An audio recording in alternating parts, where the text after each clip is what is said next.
Friday, night day, chillin' with my girls in my new J. Feeling good, but ain't looking for a new babe. Head down to Taylor Lobs, cause I'm up the street. Real talk, no lie. Feeling in my soul, that's a good vibe. Hoping it's the right people chillin' inside. If they ain't, then I'll dip straight out to sight.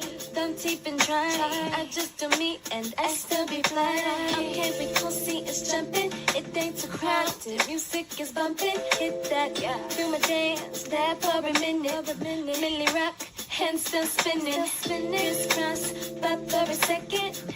I'm chillin'. Grab your line, I hit that. She where it's at, we in there. What is the net, be extra. We bout to hit the kick that's it. Yo, what's up, man? This is your boy, Mr. SmokeFellas, man. I'm sitting out in the yard. As y'all see, I got the throwback, the Humidor on. You saw the intro. Man, we straight throwback today. Was feeling a little blast from the past. So we're going to get into it, talk about these sports, stuff that's going on in the NFL, the NBA. And let's get to it. I got my man KDL with me today. What's up, KDL? What is happening? Good Saturday morning to y'all. And that was a throwback for real. You see how young we was looking? Neither here nor there, though, man. Happy Saturday, man. Let's get it. Let's talk some sports. Well, Kev, I'm going to say me and you look young. I ain't going to say somebody else look young.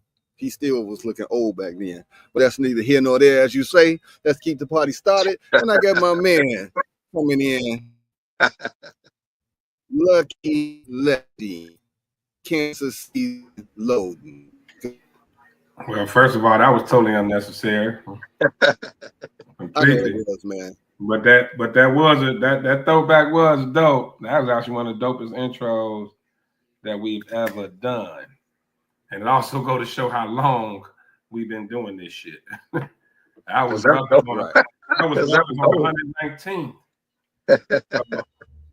They've been gone for a minute, so how long we've been getting down, shit. But it was man, yeah, it was a good time. Actually, man, I remember that show.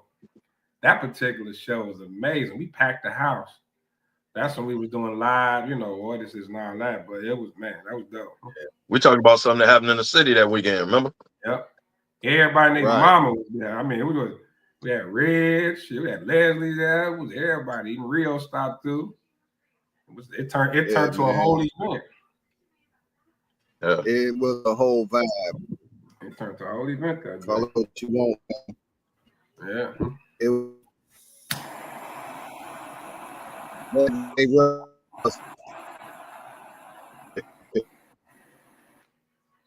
break it up, man. I know, man. I might pop off for a minute, man, but I did want to throw this first topic out there, man, as we talk about NBA with the New York Knicks and how it's straight, man. They certain coaches, teams are blocking it, like no. Jason Kidd was a no. Udoka was a no go.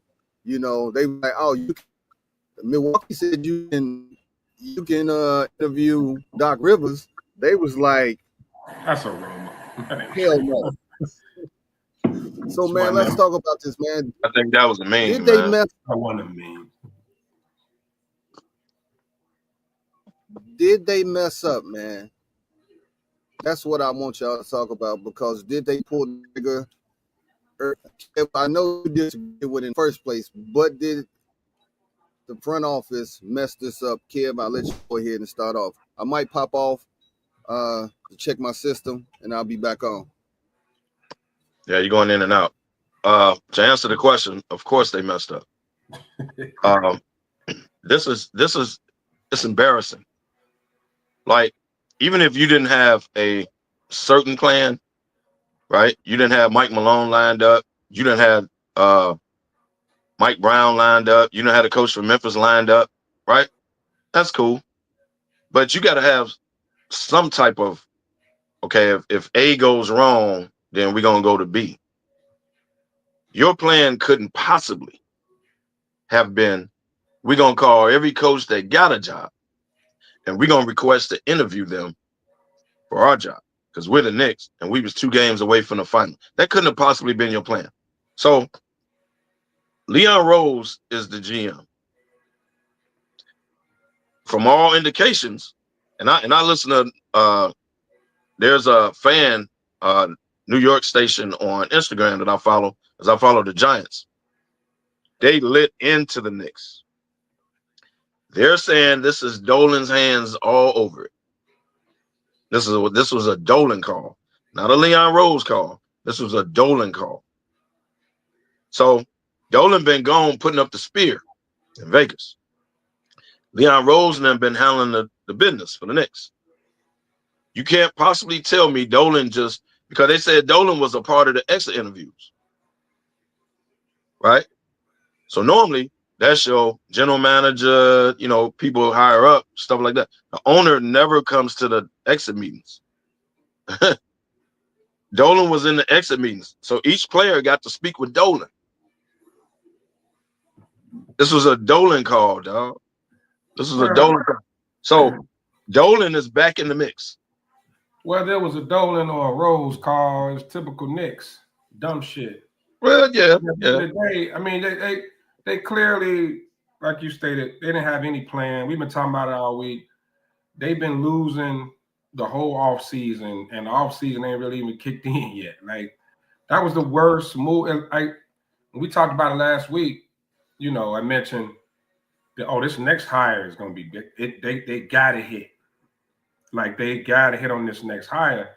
Now, I was thinking maybe it was somebody on the bench or some young unknown that they made move up, just like we talked about with the Bulls when Phil Jackson replaced Doug Collins, or, maybe some cat like that sitting in the background when Udoka replaced Brad Stevens. Maybe it was some unknown sitting back there. These cats are actually requesting interviews, requesting from other teams. So, like you said, if that was your plan, hell, I got magic beans to sell you because you're an idiot and you clearly got money to blow because you gave him an extension. Now you're giving him $30 million to walk with no contingency plan. What up, Gandy? So it's just it's ridiculous. Knicks fans should be highly upset. We always say, people in Chicago, we always got this thing with Tibbs. We feel like Tibbs is the reason Rose knee got messed up and he never, his career ended up going the way it go, which, I mean, if it had a bad knee, it was going to go at some point anyway. But we said it before, you don't go a step up. You don't do better than last year and then get fired. Because at the end of the day, once you here at the Eastern, you make the Eastern Conference Finals, that should be your standard going forward. So your next coach, if your next coach only get to the second round, it's an epic fail. It's an epic fail. It should be nothing less. Yeah, it's an epic fail. I mean, at the very least, they should have let him fail or at least take a step back. But here's another reason you shouldn't have fired him. You changed the team on him. So you changed the team on him, got rid of Randall, Dante, all that, picks, all that, right? Brought in Bridges, right? Brought in Karl Anthony Towns. And he took what you gave him a step further than what you got rid of. So that's all the more reason he deserves another year because, okay, we gave you a new team. You took us a step further than we did last year. Okay, let's see what we can do. All the we don't play the bench and all that, you knew that before you hired him. So we can stop with that. You knew that. That's how the man get in. And you hired him. But he still got you back-to-back 50-win seasons. He still got you to the Eastern Conference Finals for the first time in 25 years. So he deserved another. If he was going to tweak the roster, whatever, he deserved that because he took what you changed. At least let him take a step back. Yeah. Don't fire him when he takes let's see if it's going to work. Okay, he ain't the guy. But he didn't deserve to get fired 2 days after he was 2 games away from the West. That wasn't right, bro. Wasn't right at all. Yeah, that was messed up, man. And to To jump out there and think that you were going to snatch Jason Kidd, Udoka, any of these top coaches, you was going to snatch those without having conversations before you made your move was idiotic. Ben, you know what that's called? New York arrogance. We're New York. Everyone wants to come here. That's arrogant as hell. And it's biting them in the ass. They feel like because we the Knicks, we the Mecca, we can can't nobody gonna turn us down. No, it don't work like that. It don't work. This got Dolan hands all over it. Mm-hmm. I saw on social media that they was gonna bring Nick Nolte from Blue Chips out of retirement. At this point, they might as well. What's gonna happen is either gonna be Sam Cassell or some young unknown that we don't know about, that we probably don't know about, but maybe the inner circles in the league know about the next young upcoming guy. That's the only thing. Now they were talking about dude from Cleveland that was on the bench before. Right. Brian. Yeah, that's what I'm saying. But we really don't know him like that, But I don't know why they were requesting the interview. Be calling all these teams, even calling the Bulls. Why are you calling all these teams requesting interviews? If this cat here, like you say, was on the bench in Cleveland, if he's your guy, then target him because y'all look ridiculous right now. They look bad. Ridiculous. It's a shit show. They look good. They look bad. Meanwhile, T is like, hand me my 30 mil. Right, run that 30 mil. Right. 30 mil. While y'all keep getting embarrassed, I'm gonna count these chips on the island, relaxing. Now, I also heard that they might bring them back. I said, now that would be the biggest shit show ever seen in any, when I say any sports league. That would be more embarrassing. First of all, the Knicks front office got an ego and Tibbs got an ego. Their ego will not. They're gonna sell this thing as that this was the guy we wanted all along. Whoever they hire, this was the guy we always wanted. We know the bullshit press conference. That's about. They're gonna double down. They're gonna double down. Hey, well, you gotta double down. You can't bring the man back. Hell no. This ain't an R-Truth situation. You can't bring the man back. And you realize bringing them back. And if you notice, Tibbs. Remember, they terminated that contract, so they still were on that 30 million. They had to sign him to a new damn contract. Regardless. Yeah. So Tibbs could say, fuck you, give me all the money. You just extended them this time last year, you just extended them. The highest paid coach in NBA history. That's what he would turn to. Right. Easily, quickly. Let me Ego would never allow you to fire somebody and bring them right back. Like it's too much pride and like do you know how idiotic you look doing that? Like you look like a total. You already look idiotic. Right, and you already look bad.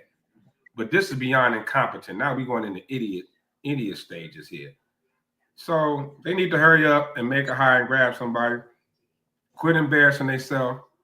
Matter of fact, just put a help wanted sign outside the garden and let people come in off the street and interview. It's a rumor they waiting on the finals to get through so they can holler at Carlisle. Hey Ben, we hiring. Come on, man.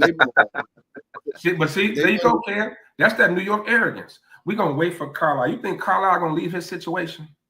That's that New York arrogance. That's that bullshit. Right. They better go hit the nearest temp agency next to the garden. Exactly. Oh, we're gonna wait for Carlisle. If this motherfucker turn around, mess around and win it, well, we New York. They're coming. Like everyone wants to come here. This is the Mecca. Fuck out of here. No way. Ain't no way. Now, can I run back a topic from last week? If y'all don't mind, just kind of bear with me. If it's ongoing, then might well. The superstar topic that we were having. And we were having this conversation about a certain individual. Actually, they've had this on. There's a lot of sports shows this week have been saying they're talking about the same thing. Magic Johnson just answered this. Mm-hmm. Kill. So you trying to pass out Crow. That's what you're trying to do. Like you I am. trying to find you want to serve up a 6-wing. You want to serve up a six-wing Crow. To who? That's right. But that's what you want to do. To who? Because I never said Halliburton was a superstar, so I don't know who he directing this to. For I never said this thing right here, this topic just called me Negro Damas. Yeah, because you know, I'm not even gonna step into the superstar reign. I just said that he had a toe in the water to be a star. But y'all was saying he's already a star. You're not a star yet, buddy. You're not a star. He's already a star, man. Come on, He's man. already a star, bro. He's not a superstar. Yeah, I still give him star now. If you want, he's already a star. Thing. Don't do that. He's already a star. He's started the team. He's a threat. He's not the best player on the team. That would be Siakam. But he's the star of the team. As Magic Johnson said, he got to be a guy that you go through the turntiles to see. He got to be a guy that you run home, or I can't miss this game. Dude playing. He got to be a guy that sells out, that makes sure when he shows up, it's a premium game. That's a superstar. I don't ever see him reaching that. Well, he ain't that. He ain't that. Well, but to say not a star, now come on now. You do this on the road and you do it at home to be a superstar. Right now, he's not that guy. He's not that guy. Okay. Well, I mean, he ain't consistent. I give you that. He's that, and he is going against the top defense in the league too. On top of that, it's not like he's going against bums. You know, OKC throw hella bodies at you. OKC, man, they're a different match. That's what's so amazing about the series, because you giving them an excuse. I'm not giving an excuse. I'm just saying, but we already saying, if we say he's not a superstar, if that's the argument, I give you that he's not a superstar. But yeah, it's going to be hard to average, you know, and I don't even think he's a pure scorer like that. Like SGA is a scorer. SGA is a pure scorer. It's not a game. Right. Halliburton is not that. So if we're expecting 25, 30 a game, we're not getting that. Like you definitely going to get some 16 and 11s, and that's kind of the plateau I got him at. 20, maybe a 20 here and there, 20 and 10 here and there, 10 assists, but that's all I'm seeing. So you going with him not being a pure scorer and going against OKC defense. It's not surprising that his numbers are, you know. He gave you about 15 to 20.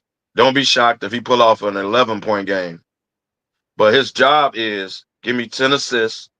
Mm-hmm. And even if he's not scoring, like we were saying last night, even if he's not scoring, putting up scoring numbers, he has to be aggressive.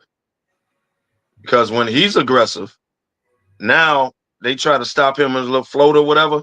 He could kick it out to Nim Smith, knee hard, wherever the hell, and they hit their threes, right? He's aggressive. When he's passive, they don't have no go-to scores outside of Siakam. So he has to attack and be aggressive. Not necessarily, you don't need 30 out of you because that's not you. Right. So you got to be aggressive. What do you mean when you say aggressive, Kev? You saying attacking? He got to shoot the ball. He got to not only. What I mean by aggressive, he has to not only get his assist numbers, because he got to do that. He's the engine. But he has to be aggressive shooting the ball. Because we just said he's not a scorer like that, though.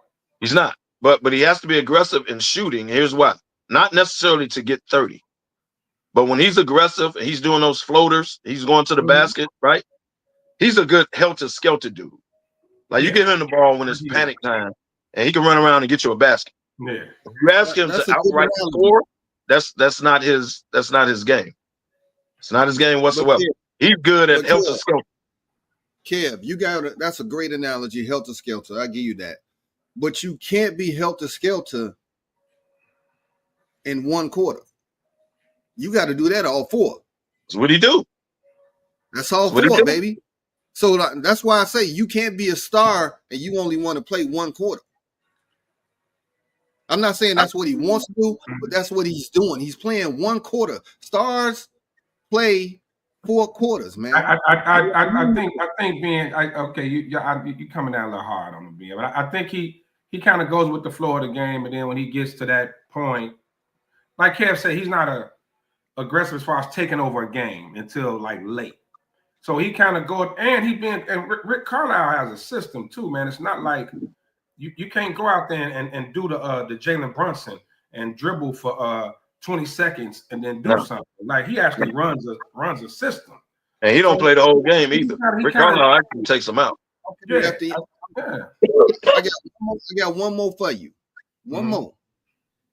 Do you notice that he spends a lot of time on the bench? And you be like, why he ain't in the game? Foul. That's because he's not being aggressive. He's not playing all 4 quarters, you know. So Carlisle is gonna say, hey, buddy, have a seat. Somebody go down to the bench, talk to him, get him going or something.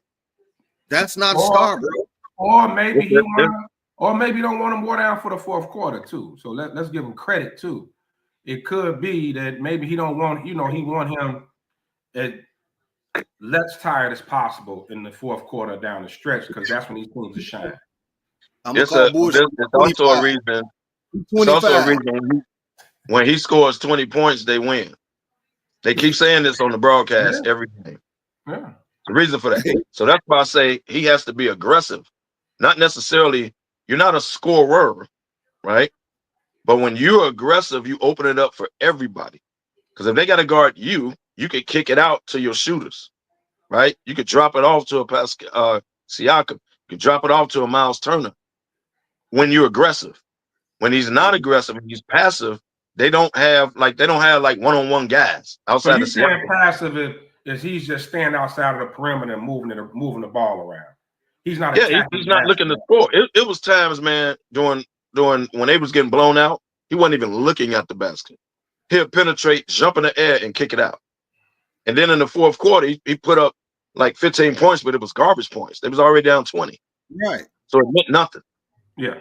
But you saw noticeably he was aggressive in the 4th quarter, and he wasn't in the whole game. That was Ben saying. He only playing 1 quarter. But notice the difference. See how aggressive he is in the 4th quarter? Yeah. He don't do that the whole game, bro. Well, you know what?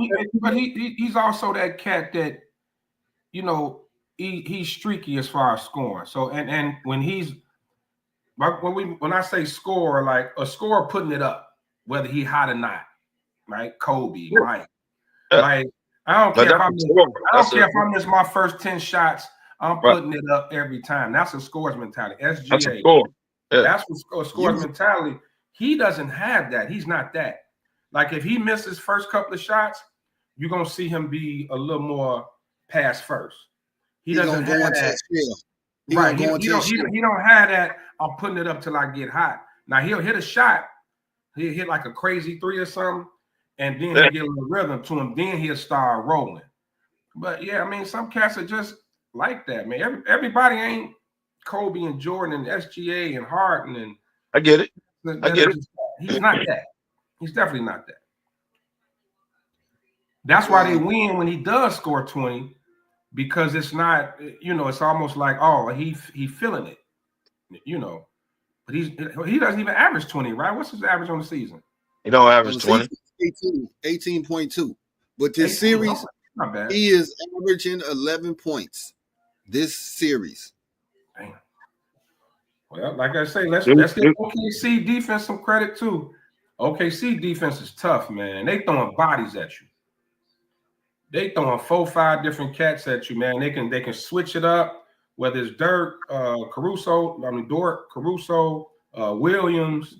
Man, they throw by SGA, and they long. So that's the thing. They need him. Because he, as far as matchup size-wise and length, he's perfect. Well, point guard. He's perfect for that.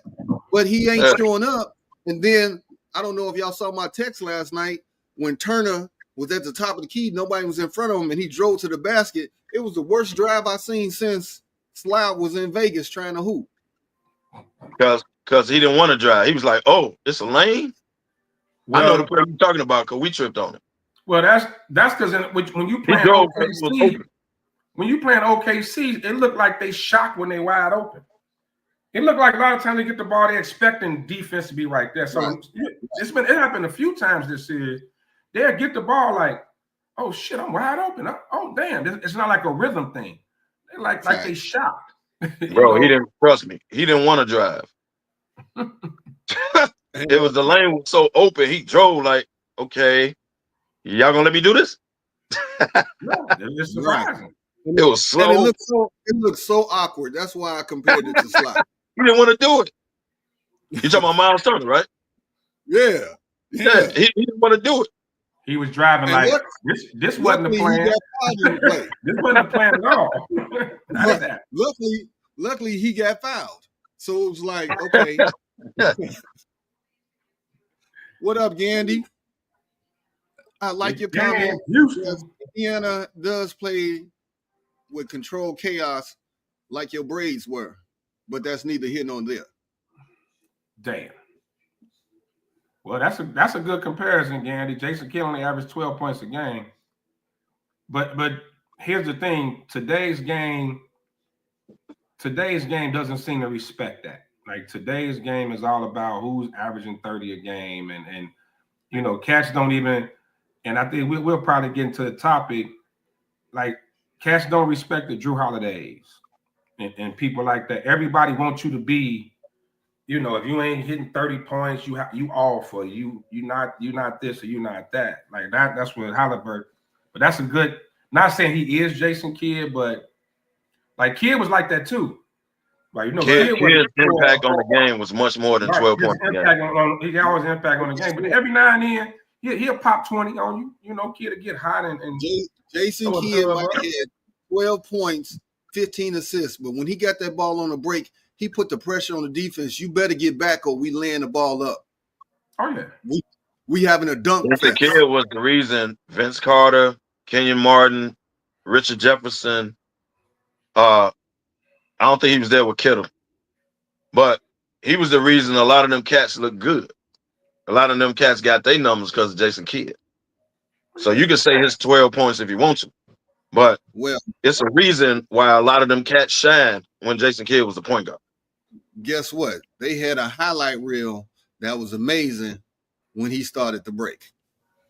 Oh yeah. You just gotta get out and run. That roster that you did. Kidd and Magic on the break. Magic. This was the play. Hey, Lefty, this was the play. They saw him on the break. Yeah. They just pointed up. Yeah, well, it was definitely Magic won, Kidd too. As far as on a break, who I want to leave my break. Oh, the Lakers knew too. They got out and ran. They knew. Right. You put those two in a fast break, and it's ridiculous. So Halliburton, I don't know. I don't even know who to really compare him to. He's probably like a mixture of cats, but and he's a young cat too, man. We can't be trying to crown him, and this is what he is. You know what I mean? Like he's still. You're making my point. He's still young. Still, you know what I mean? But he's already a star, though, man. You can't take that away from him, bro. He is. He's not the best player on the team. Don't get me wrong. All I'm saying is, if you're gonna say when you think of Indiana, do you think of Siakam or you think of Halliburton? Siakam. Well, no, basketball fans, real basketball fans, and I think it's Siakam. But media says Halliburton. Like mainstream is Halliburton. Guess what? Siakam is a two-way player. He playing defense, he playing offense, and he's the best player on the team. Like you said, Lefty, that's a great defense in OKC, but he's still dropping 20. He's dropping 20. Well, and Siakam is, let's just call it what it is. His game is ugly. His game is extremely ugly. It is. Ain't no sex appeal to that game at all. Like he don't have no jump shot and all that either. Like he scores, but he'll take somebody off the dribble, awkward hook. Yeah, it's the most awkward stuff ever, man. But it's effective, right? It's awkward. You know? So his game is like Gandy. Damn. Hey, Gandy ain't no hooper. Gandy play football. Hey, ain't No, nobody on, ain't nobody on the playground driving talking about Siakam. Got you with that Siakam. Ain't nobody trying to get you. I'm about to use the Siakam. Come on now. It is somebody in the third world country playing on the dirt court saying Siakam, bro. Yeah, maybe from his home country, but ain't nobody Ain't nobody in the States in their backyard talking about 5, 4, 3, 2, Siakam. I hit him with that Siakam, dog. You see that? See that Siakam? I was high. Nah, that's just uncalled for, Lefty. You took us left right there. I mean, but it's effective, and he was like that in Toronto. It's the same thing, and I think cats like that are not appreciated in today's game like they should be. He a hard hat that put up numbers, and that's rare. Yeah. Usually hard hats don't put up the type of numbers he put up. He hustle. He on the floor. He diving in the stands.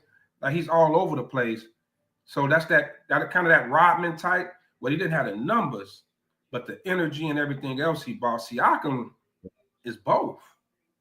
You know what I'm saying? He scored. He could put the ball in the bag. And I wouldn't want him to have the ball with the game on the line and have to dribble from the top of the damn key. No shit. Not like that. He another helter-skelter dude though. Yeah. Like he could like when Kawhi was doing this thing with Toronto, Siakam always backed him up, had 20, 25. People wasn't really peeping that. Yeah. But Siakam and Van Fleet. Yeah. Them other two was going along with Kawhi. That's what I say he been doing. When you playing back when we was playing, and that dude that was awkward and wild, he hit you with some elbows. He that dude, and you hate to play against that wild, awkward dude. Nobody wants like getting buckets. He always get a bucket. Yeah. Then after your game, you wonder why you got all these bruises on you. Like, you know, and you like, I don't know how you do it, dog, but you killed us. Like you'll tell him that. I don't know how you've been doing it. Hey, he the cat you pick because you don't want to play against him. Hey man, let me get Pascal, man. I don't feel like getting beat up today. Let me get Pascal on my side. But yeah, man, it's nothing. And the same thing, man. Ain't no youngster chucking up threes talking about the Halliburton. You know what I mean? You're just not gonna get that. I mean, hell, let's be honest. Ain't nobody talking about SGA either like that. Like you're driving to the bucket or nothing. His game ain't really sexy. Ain't really nothing sexy about his game is just efficient. It's Bernard King. It's Bernard King like. If you describe SGA just efficient. Mm-hmm. It's mellow. It's mellow. Bernard King, like it's just that, you know, get to your spot, raise up, put it in the bucket. That's what he do. Yeah, it is. What up, Will Wheat? He ain't gonna have the crowd like, ooh, well, you see that? Like, oh shit, oh, you ain't gonna see that. Not a SGA game. And quiet as kept. What up, Wheat? You don't even know he got 30. He just ended up the game with 30. You be like, damn, he got 30. Yeah. No, hey, you don't even you don't peep it. You don't know he had 30 till you sit in half court looking up at the jumbotron at the score like, damn, he hit us like that. Yeah, we be watching the game and don't realize he hit you like that. You don't realize. You don't want them crazy like 10 straight point runs, then you're like, oh shit, he killing, but you don't know. But that's how smooth his game is, though. Yeah. But you know who knows he got 30 on you? Every coach on that bench. Oh yeah, like, you know they know. Well, at this point, you got to realize, man, he gonna more than likely get 30. You just got to make him work hard, man. And whoever he's sticking defensively on the other side, you got to go at him. Yeah, you got to go at him. Make him. And that's what I was saying about Brunson. Like, you can't just sit up and let this dude dribble, and come out with 30. You got to go at him on the other end. You got to make him work. Wear him down. Make him play deep. I'm gonna tell you what I don't like about OKC. What you got Chet out there, he getting dog walked by Turner when he come into the paint. You got Hardenstein, and he getting limited minutes, bro. What's going on with that? You gotta put Hardenstein in there so that sucks up Turner. Now double them up. They never have them in the game at the same time. Well, they put him back in the starting lineup last night. Well, that means because one of them have to stick Siakam, and Siakam's too athletic. Like one of them will have to stick Siakam, and neither one of them. One of them don't stick Turner, the other one. Yeah. Neither one of them are good matchups for Siakam. They'll be in foul trouble before they know it. You see them big cement boot big men trying to be out there with Siakam got it at the little 15-foot nigga, this little move. It's not gonna work. So whichever one stick Turner, he on the perimeter anyway. Exactly. He's standing on the 3-point line. He ain't really driving. Well, but it's amazing. That's clear by that drive last night. Bro, he didn't want to do it. Yeah. But it's amazing how Cat killed Turner. Okay. And now Turner is killing Hunger. I guess it's levels. Let's show you the levels, bro. Because Cat was killing Turner. I always say, man, Cat top 3 skilled big men in the league. I mean, top 3, 4, you want to say, of course, Joker. And I always forget AD, how skilled AD is. AD is skilled. And a healthy Embiid will kill you. Healthy Embiid. And Cat got to be right there. So, yeah, I expect Cat to kill Turner. Like, I don't think it's between cats in the league that can really slow Cat down when his head in the game like that. But I like Chet and Hartenstein, they're not that. You know what I mean? Like, yeah, they're not that. Chet got more skills than Hartenstein, though. Yeah. Chet just lighting the ass, dog. You see his legs? Yeah, he like his legs. That's what Turner be doing. When Turner drives, he literally moves Chet out the way. Like at the same time. He can put the ball on the floor. He is an underrated passer. And he can put the ball in the bucket. I like Hartenstein. I like Hartenstein. Yeah. You know, Hartenstein, they take Hartenstein on the team. Yeah. They told the story that back when he was playing in high school, his dad was coaching, and he had to go a whole quarter without shooting so he can learn to pass the ball. He was a scorer for the team, but his dad used to say, "You can't shoot this quarter. Get everybody else in the game." His dad should have coached you. It's neither here nor there. Oh, Kev, did he just punch me? Maybe he should have went to his dad's camp for a year. Wow. No, but I think Hartenstein is. I just think the problem is having them out there together against Turner and Siakam. So I think that's actually it's a bold move for a head coach that won 68 games, over 80-something wins, and dominating the league to make a change to adjust to a 4 seed in the East. You know what I'm saying? Well, somebody got in his ear because he went back last night. Somebody got in his ear. Well, but because what Hartenstein was doing though, the little minutes he was getting, he was effective. Like he didn't just sulk and be like, well, when he got out there, he still played hard. You know, you got a lot of cats that'll be, facing the towel. Like, oh man, I'm coming off the bench now. Hartenstein, he got his minutes, so put him back out there, man. And I don't know if you guys have noticed that your boy getting the whistle again. Yeah. Through the first couple rounds, SGA wasn't getting that whistle. But the man, the MVP, it was a crucial call with what, about 2 minutes left last night?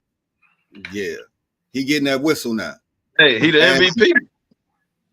And to me, Naismith and Nembhard gotta be dumb as hell.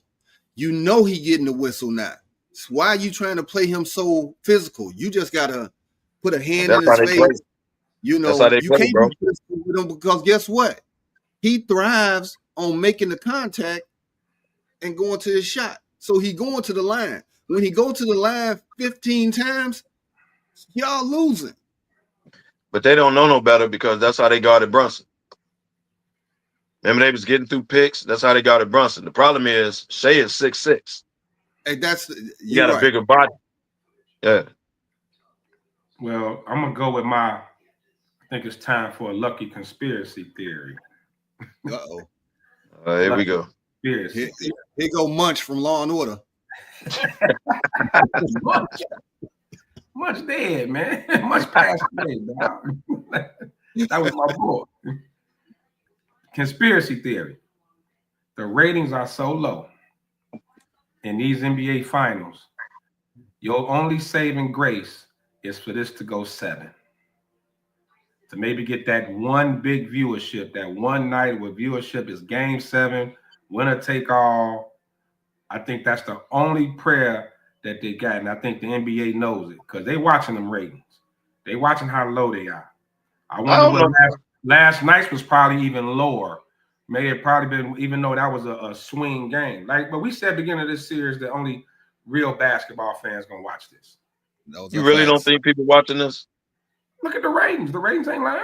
The ratings are Because low. it's turning out to be a good series, bro. Like, we are fans of basketball. We basketball. I mean, we were gonna watch, but what I'm saying is, it's actually like if you watch basketball, it's turning out to be a good series, man. Hey, Kev, right. Tell me that you know one person that's having a watch party for the finals. Well, I mean, outside of the OKC and Indiana fans, I'm okay. LA might be got things to do. You know, I get it, but but this is actually turning out to be a good series. Like you, no, we're not debating that. It's a great series. Like it's actually a great series if you're a basketball fan. But man, like we talked about earlier, you watching SGA with his boring ass mid-range game. You watching Siakam with his wild hook shots. It's not only basketball fans going can even appreciate it. When they play, what was it? Wednesday night. When they played Wednesday night, I saw so many people posting they was watching Tyler Perry's Straw. Mm-hmm. I just grabbed the info for you. NBA Finals Game 4 ratings are not available yet. All right. However, Game 3 had a 23% decline in viewership compared to the 2024 series. That's big. Tyler Perry is making his move. Tyler Perry knocking out the NBA Finals. I mean, we sat through Denver. We sat through Denver and Miami before, so everybody get over it. And guess what? We were super pissed at that. Yeah. What was the Lords? Was it the Nets Spurs series back in the early 2000s? Remember that Nets Spurs series? That's what I think. Let me answer your question, Lefty. No, I don't remember that series. Right. No, we sat through that. We sat through that. I think the Spurs swept them, right? It was the Nets, New Jersey Nets, and the Spurs. That was real. That was low. And they had Tim Duncan and Jason Kidd was in that series. So San Antonio was never no draw either. I mean, you watched them, you respected them, but they weren't no draw. You know. I mean, you're talking about excitement, man. Like exciting players to watch. That's when you start talking to Stephs and people like that. Even Joker's not like exciting to watch. That's what I mean. That's why you're not gonna get mainstream. Right. You're not gonna get mainstream. And this is, I think, the issue forecasting for the NBA. What are we gonna do? Because LeBron's about to go. Steph 37, KD 37. Like they about to go. That's why they're trying to build these young cats up, man. They trying to get on the Ant-Man train. They trying to get on the Luka, people like that. You got to get some ratings, man. Yeah. You need a ratings magnet, and SGA is not that. So if OKC is going to be your dynasty, your ratings ain't going. So guess what? The NBA is praying that the NBA kids that's touching down college have great freshman seasons, one and done. We need y'all. Come on. Like the Mellow, Renos, you know. Y'all ain't seen nothing yet. Wait till the Cooper Flag hype train get going when he get on the floor. Hey, if he play any way like he did against Team USA, the train is well deserved. Here's what y'all forget. Kyrie is not playing the first half of the season. So it's all about him. Probably So like he gonna get some time. Probably 3/4 of the season, Kyrie out. He got hurt late in the season, real late. Okay, so that Cooper Flag gonna get some time. Yeah, and they gonna hype the hype train gonna get going behind him. He was This gonna is always get some time. American dude. He was gonna always get some time, but remember going into this even before the draft. What did we say? Cooper Flag would not end up in Utah. He would not end up in Washington. They would not put him in a situation like that. We said that. We've been said. First of all, we didn't think Dallas. We were thinking like Philly, a team like that would come out of nowhere. But never did I think Dallas. You guys talk about the face of the league. Isn't the NBA doing this to themselves? Because you're allowing the one and dones. All right. Before it used to be at least 3 years. All right. When you're one and done, you're a 19-year-old kid who ain't never had. Most kids, not all, most kids never had jack spit. Okay. Now you're off into the world. You're off into Cleveland, New York, Miami, LA, acting a fool. Now you're getting these women pregnant. All these guys having these baby mamas, and the NBA does not want to market as the face of their league a guy with multiple baby mamas, which is why Ant-Man's situation.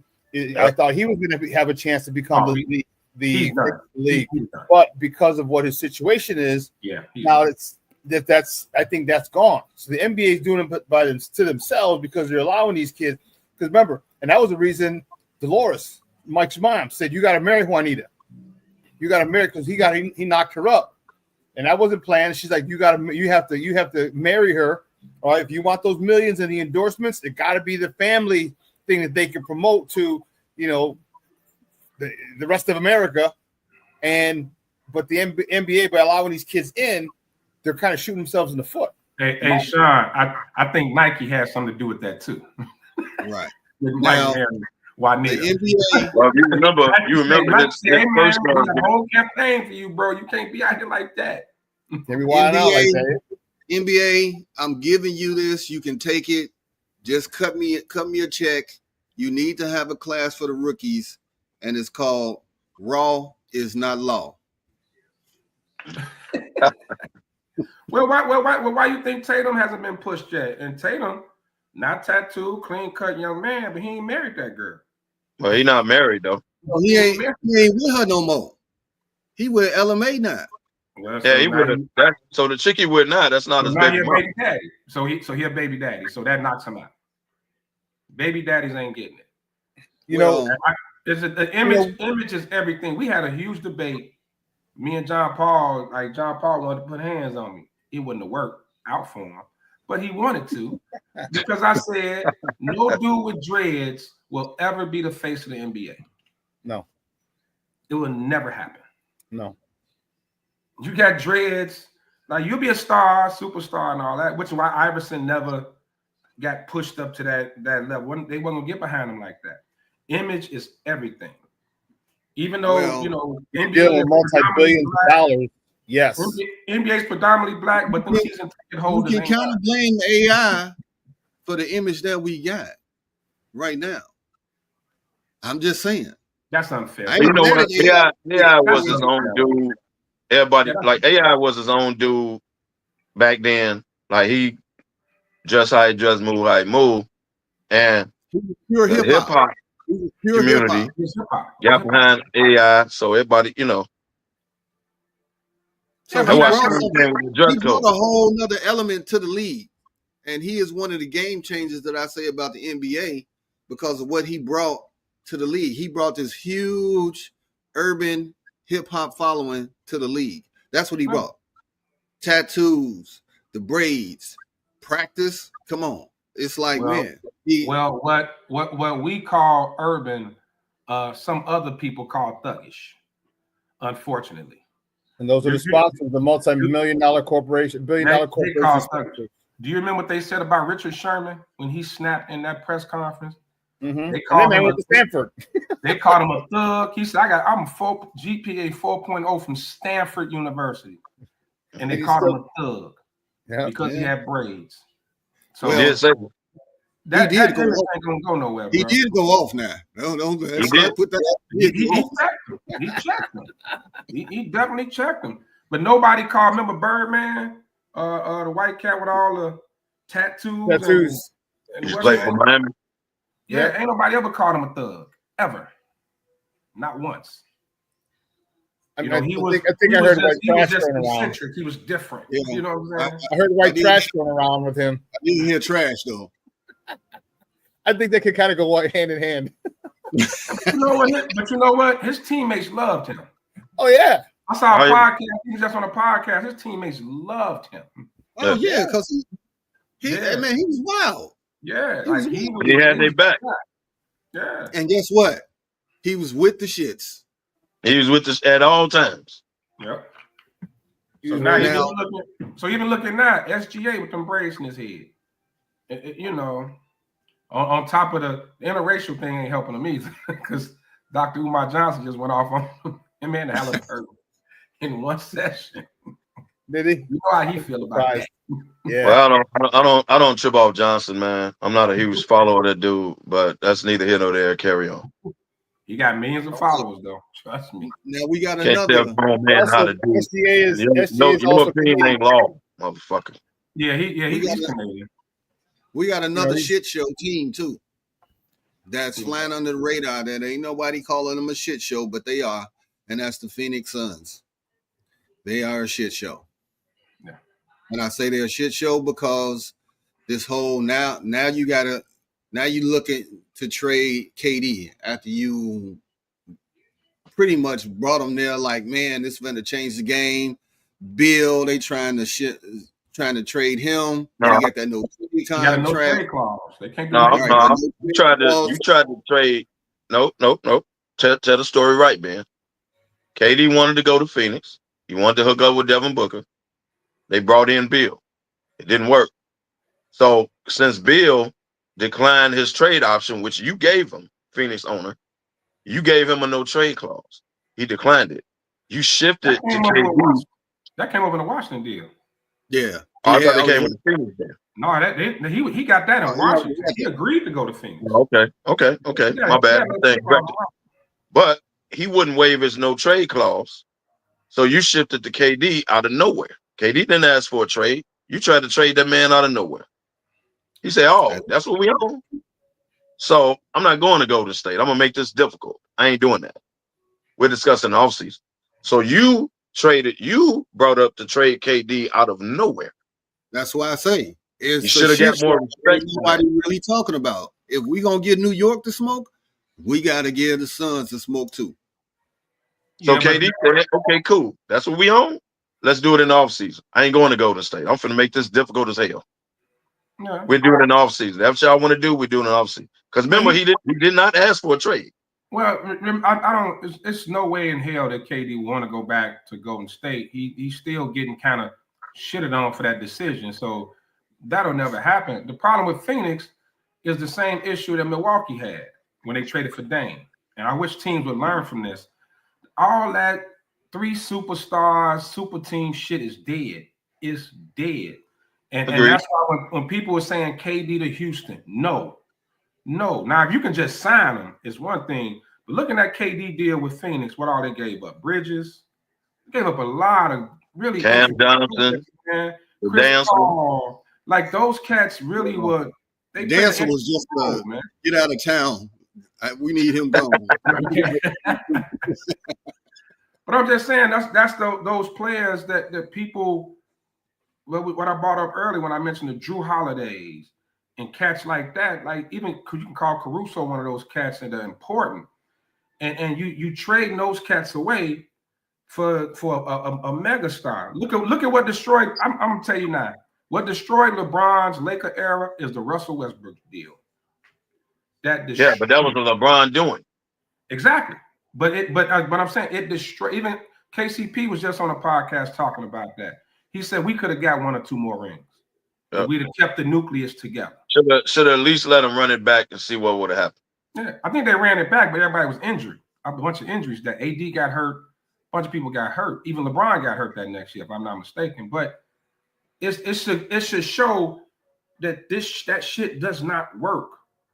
And now with the rumor of KD going to San Antonio, you got to give up a lot of shit to match salaries, and you're giving up intricate players that fit in that system, players that are valuable, not just on the scoreboard, but other ways.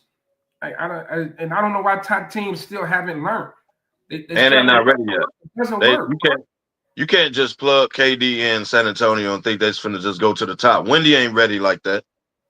He's up and coming, and I get it. Chris Paul on his last legs. Harrison Barnes. Now that rookie is good. Out of Connecticut, rookie of the year. He good. Yeah. And they about to get that boy from Rutgers too now. They got number 2. They got like number 2 They too. Okay. So they finna get another young stud type dude. Like they up and coming. KD is on his last legs, bro. Like he needs somebody that's there now, and maybe he'll take him over the top. Think about it. What do you have to give up to get KD? Because you got to trade for him. He ain't a free agent. Yeah. You got to trade for this dude. Phoenix ain't finna be cheap about it. You got to give us something now. But the salaries got to match. You got to. It's gonna be more than draft picks. You got to throw players in there. And the salaries got to match. He making 54 million, something like that.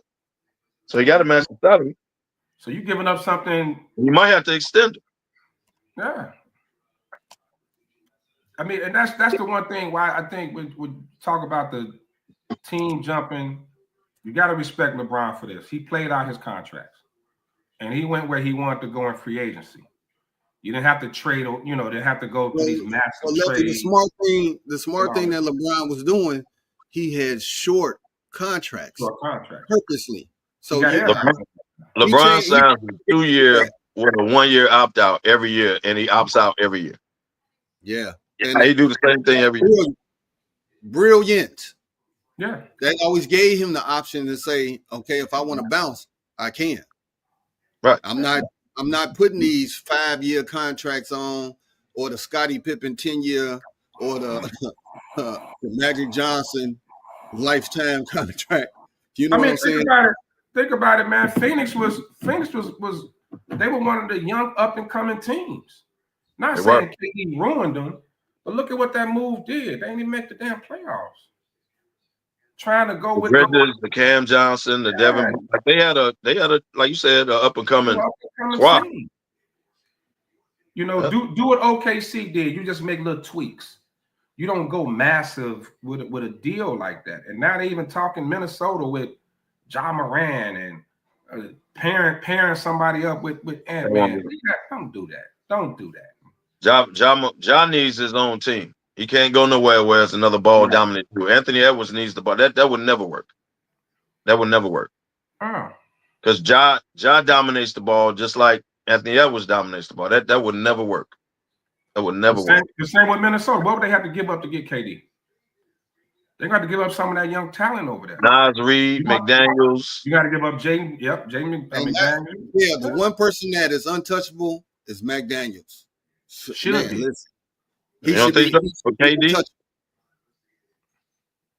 KD is another perimeter dude. I know, but McDaniels have to be in a deal for KD though. He got to. I'm not taking that deal without McDaniels. He is a two-way player, man, and that's rare in the league now. Two-way players. Back in the day, we had two-way players damn near on every team, multiple. Yeah.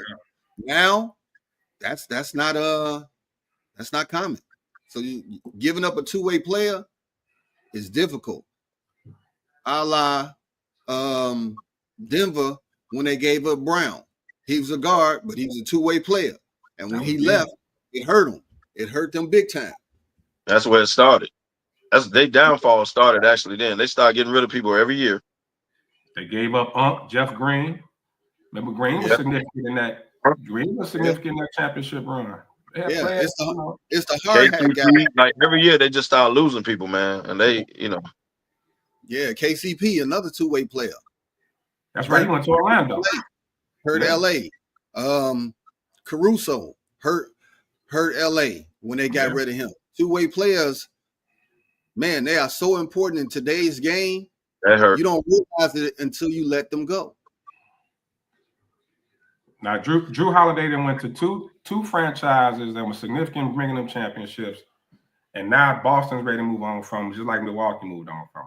I don't get it. I don't get how people don't see how valuable this dude is, man. Well, they're gonna get rid of Porzingis too. But I understand. I understand Porzingis. I get it. You can move on from him. That's okay.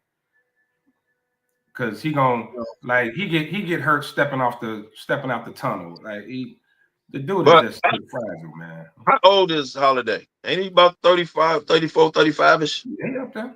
Yeah. He up there. Yeah. Okay, so he another vet that he's probably gonna go to another contender. Well, you take a year off from him because he did take a year off from the game to take care of his wife. So add another year onto his game, you know. Yeah. But well, we can do that with KD. KD missed a couple years because of injury. That is true. So we can technically do that with KD. Now we're at the top of the hour. We're gonna take a break. When we come back, we are going to discuss Team NBA versus Team World in the All-Star game.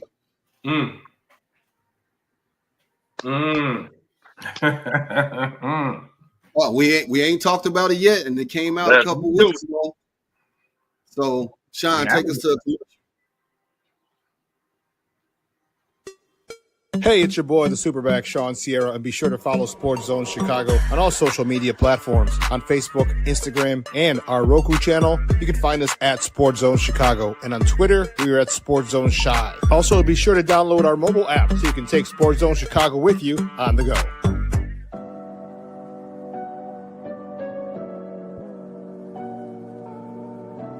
How do you take care of your mind health? For my mental health, I meditate in the mornings. I have my dogs. They're the best. I just find ways that help me just relax. Finding things that make me happy, like being close to my family. I meditate a lot and read books. I have hobbies outside of the game. I'm able to switch off. I'm able to turn my brain off from the game of basketball. Your mind health matters. Your mind health matters.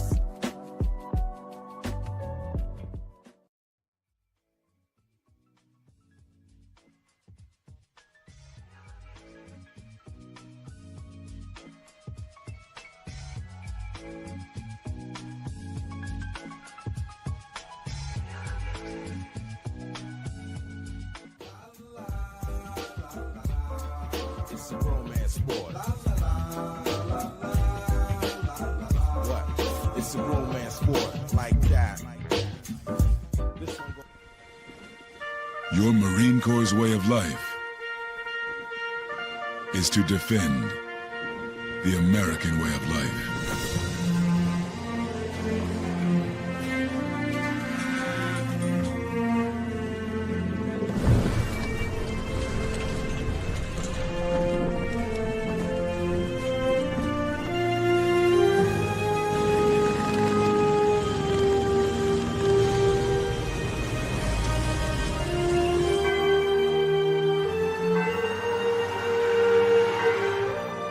Every day,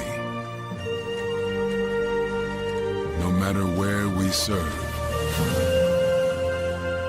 we take a stand for our nation, for each other, for us all. The few, the proud, the Marines.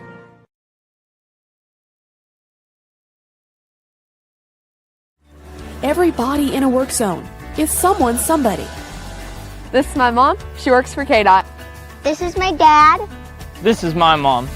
This is my daddy. This is my sister. This is my daddy. This is my son, Scott. He was killed while working in a highway work zone. When you drive through a work zone, drive like a life depends on it. Because it does.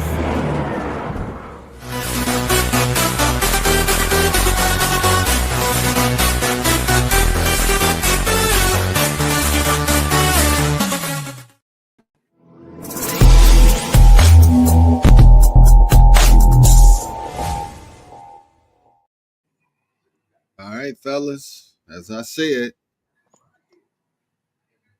Team USA versus Team World. Now, I'm going to give you potential starting five for the world. Now, it can be some plug and play in there, some different players that could plug in there, but potential You got the MVP, SGA, former MVP, the Joker. You got Giannis Antetokounmpo. You almost had it. I was close. You're doing good. Yeah, you were there. You got Luka. And you know what? We'll throw in Wemby as their starting five. Now, you could have Karl Anthony Towns. You can have Cigars from Houston, Franz Wagner. You go disrespecting Siakam again. Hey, Siakam the man might be a Finals MVP if he wins. Yeah, Jamal Murray, Zubac, Sabonis. You got some players out there now. The whole Canada team. Right. Now, Team USA, potential starters. You got Curry. Oh. Ant-Man. It won't be Tatum because Tatum ain't going to be back from injury. Right, he ain't going to be ready. He ain't going to be ready. You got Bron. Oh. AD. Now, some of the reserves, somebody got to step in for, Tatum. Are they going to put Brown in his spot? You got to say Brunson. Would Embiid be USA since he played in the Olympics? Embiid, got to see which way he going. He played for Team USA, so he gotta be on the USA side. KD, I'm gonna throw in Cade Cunningham because he had his coming out party. Evan Mobley, another big man. You got Booker. I mean, man,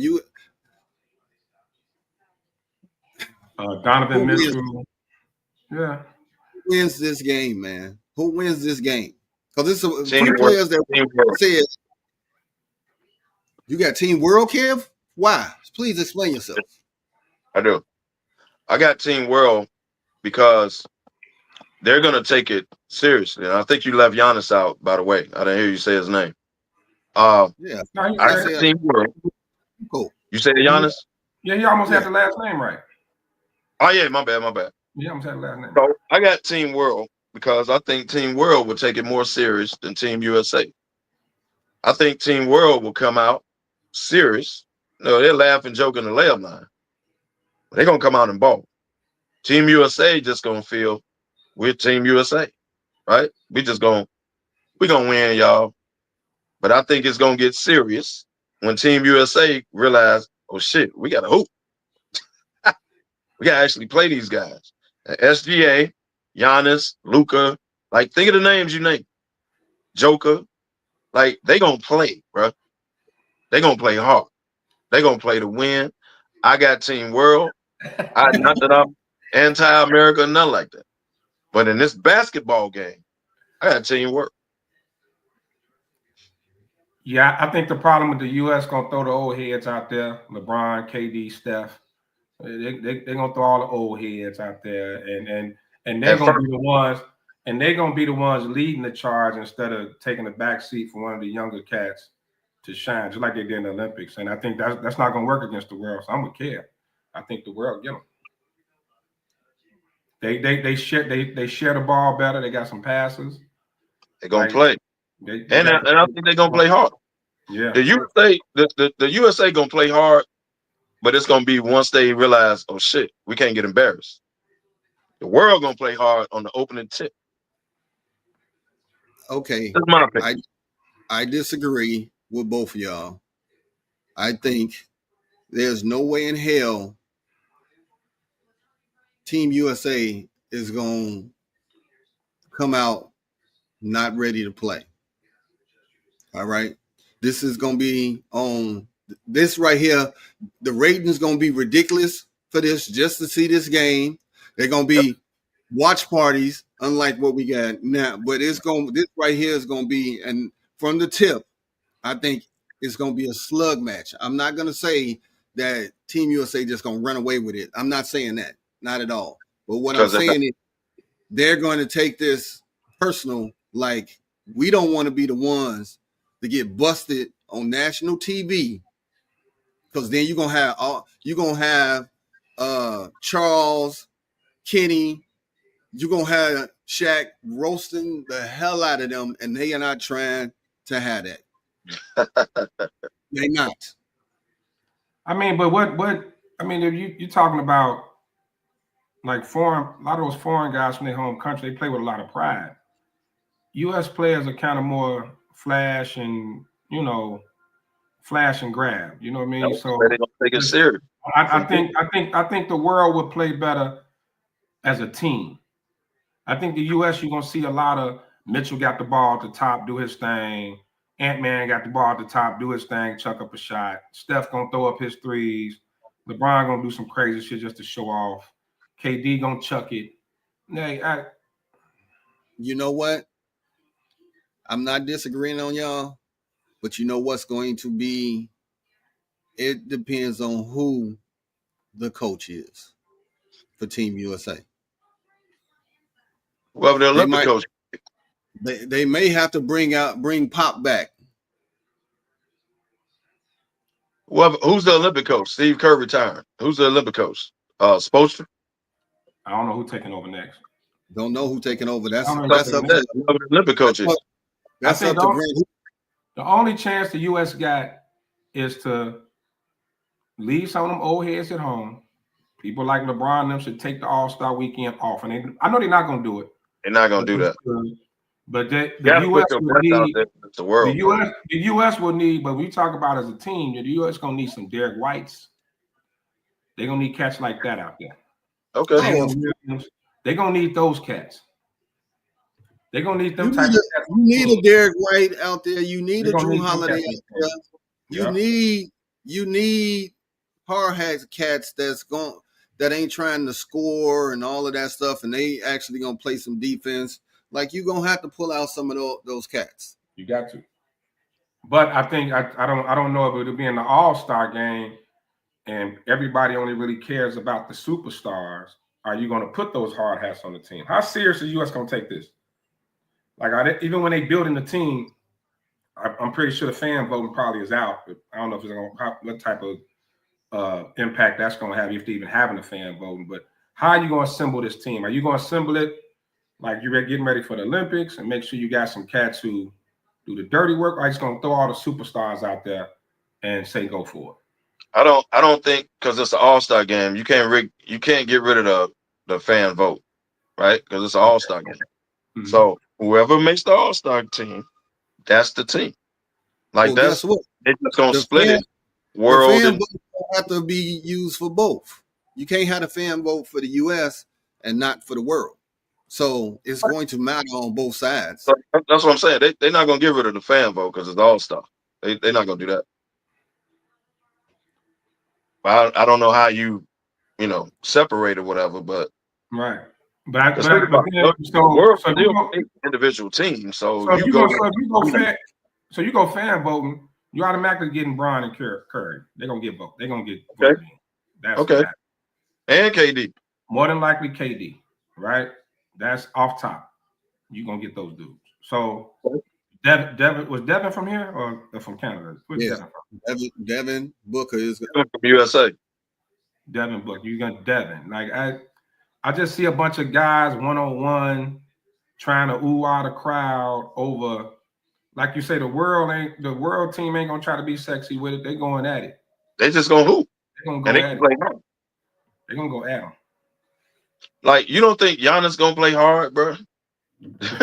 You don't think like they gonna come out and the USA gonna notice like, oh shit, we gotta play against them. Have you ever noticed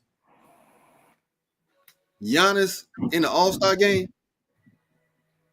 Oh, yeah. He don't care. But he only got one speed though. That's Giannis. He don't know. He can't like fake. Like he only know how to play hard, dog. I mean, because that's how he became who he is. He's not a skilled basketball player. The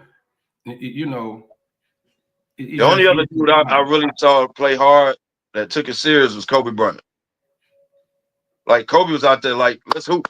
Let's see who the best. And everybody else like, hey, man, hold on, dog. We just all-star, man. We just chilling, you know. And Kobe took it serious. That's how Giannis takes it. But I think the question you're going to have to ask is the world team going to come in with an Olympic team mindset, like they're going for a gold medal?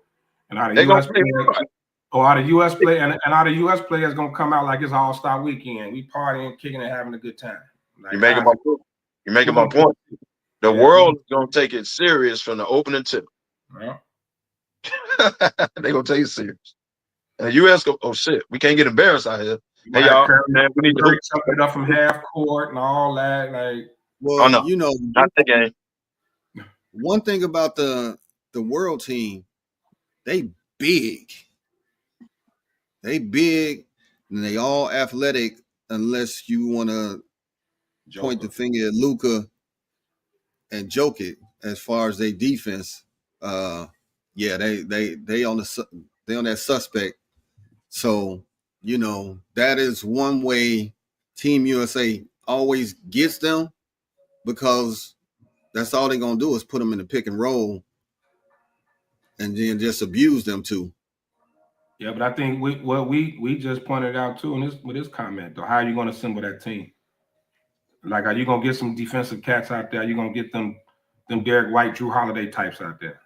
I don't see it. It got to be my fan vote. Whoever makes the team, like you can't. They're not going to do it for the All-Star game. You can't. Right. So y'all know how the All-Star game goes, right? You try to reward people that's on the best team at the time, people that's never been an All-Star, knocking on the door, people that's having a great year at the time. You get voted in, and you can't go away from that trying to form this game, because now you're gonna add people that's not All-Stars just to put them in a. It's an All-Star game, y'all. Y'all got to keep in mind. This is an All-Star game. Right. So you can't recruit like it's the Olympics and just disregard people who's on the All-Star vote and put them in like this the Olympics. No, this is an All-Star game. So if you don't make the All-Star team, you can't just start plugging people that ain't All-Stars. Like, that ain't fair. Like, so whoever make the damn All-Star team, like, or the All-Star vote, I don't know how they would separate world and USA, but technically, this is still an All-Star game. It still go by votes. Which is why I think the world gonna put hands and feet on. Yeah, well, I agree with that.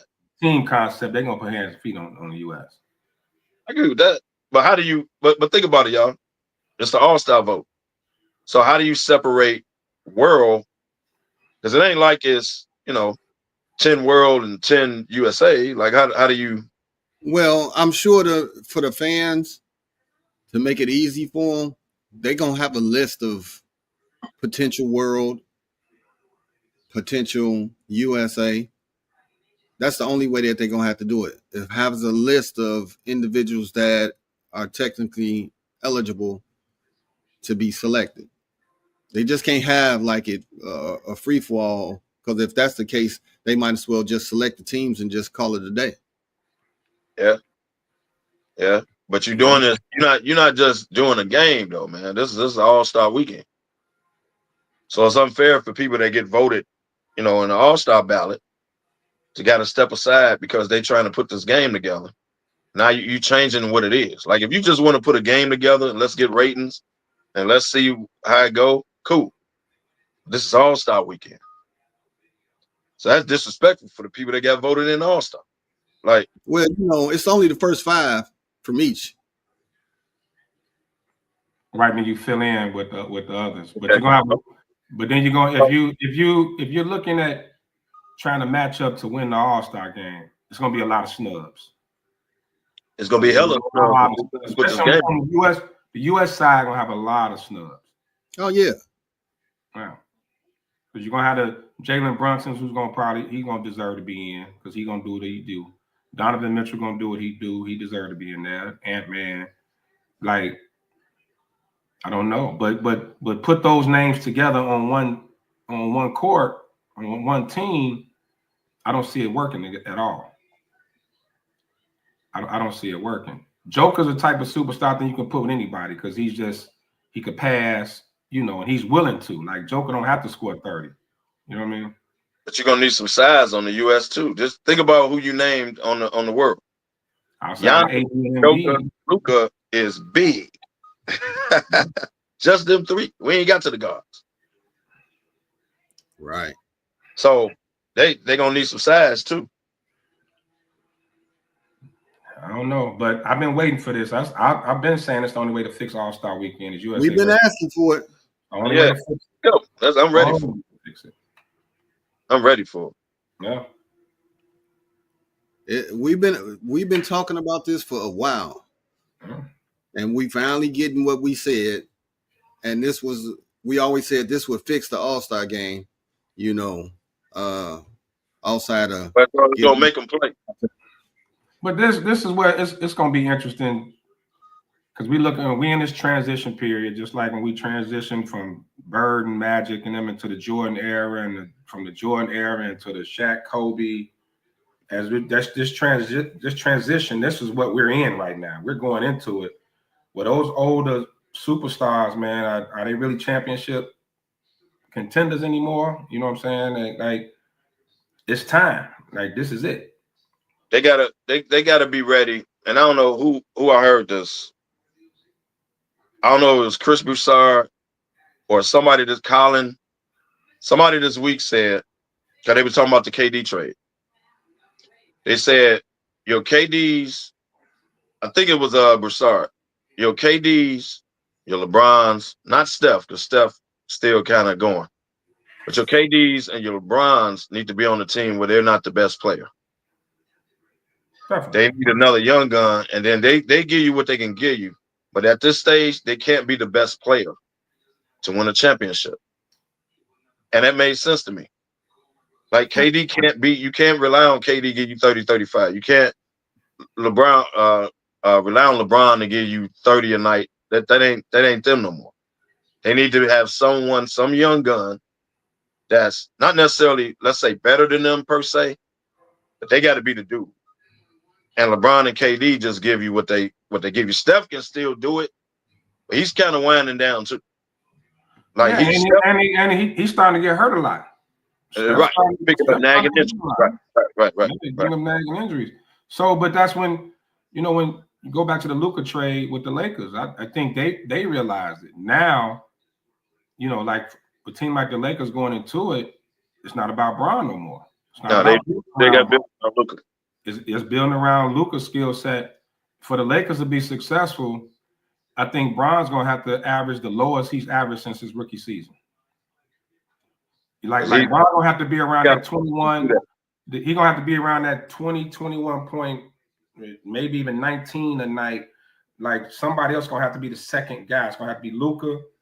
And then if it's Austin Reeves, he continue to, keep coming. Bron has to be like a third option for a contender. We're talking about teams that can contend. And the same with KD. You're absolutely right. He's going to have to be the second, third guy. He can't be the top guy. I don't even know if Steph could be the top guy anymore. Be totally honest. Steph need another bona fide. You know what I mean? Like the offense can't just go through because it's so obvious when Steph hurt. They're a completely different team. Like that can't be the case. Now that's supposed to be Butler, but bro, they completely different without that dude. Yeah. Like it can't be the main. The whole system is built around Steph, though. Like the system is built around what Steph does best. That is true. Bro, the man pull a hamstring. You didn't even see him pull it. He just pulled a hamstring. Well, I saw when he did injuries. When he did it, he still came back down and made a three, and then that's when he was like, "Oh, something ain't right." Yeah. Take that. We need that 20. You know how when you first feel that tweak, you're like, "Oh shit, okay, let me see if maybe that's just a little." And then you run up and down that court. You run up that court once or twice. You're like, "Nah, I can't do right." this." When you try to move side to side, it's like, wait. Right. I don't know, man. It's gonna be tough, and then the U.S. definitely gonna be at a disadvantage without Kyrie and Tatum, because neither one of them gonna be there for the game. They ain't gonna be ready at that time. You're right. Forgot about that. They ain't gonna be ready in February. Get to some NFL, man. It's almost training camp time, brother. Well, hey, your man showed up in town. He showed up in town. OTAs. People are like, oh, Aaron Rodgers. People are, they ain't got on this Aaron Rodgers train like crazy. Like, oh, y'all forget what this man could do. And it's like, well, he hasn't shown it in 3 years. So it's like, how can we just say, oh, he just finna bounce back to his MVP season, Well, I think people are looking at it more from, well, we won 10 games with Russ and Justin Fields. Why can't we win at least can't win the same amount of games and possibly a playoff with Aaron Rodgers? They still feel like they upgraded at quarterback in their opinion.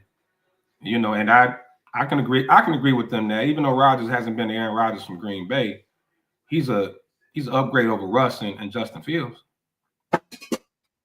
Okay, I rock with that. But again, you don't need MVP Aaron Rodgers. Bro, this is not your system. This is not your team. All we need you to do is come in here and be Aaron Rodgers. Don't turn the ball over, move the ball, right? We don't need you. I don't need MVP Aaron Rodgers, bro. We are a running and defensive team. We are who we are. So we're not throwing the ball 50 times a game. I'm quite sure they've told him that. Hey, man, we don't need that. We need you to steady the ship. Don't turn it over, right? Like, I don't need MVP Aaron Rodgers, man. This ain't that. Can his arrogance accept that? This is last go round. He has to. He only signed a 1-year deal. I think to me, he just doesn't have I don't see a guy that cares about winning championships anymore. Like different when Brady went to Tampa, right? When he went, Brady still wanted to win. Brady still had to prove it. I'm gonna prove that it was me, not you. Like he was still on. I can do without Belichick, right? Rodgers doesn't have that attitude like he does anything to prove. He just doesn't. To him, I'm me. And this is what it's gonna be. Are you gonna accept maybe only throwing the ball 20, 25 times? Pittsburgh typically known for being a running team, that ground and pound, play good defense. I mean, he gonna want to use Metcalf and Rodgers gonna want to get off. No, so, they don't let him throw the ball, but this ain't no 50 times game type thing. Like he got to.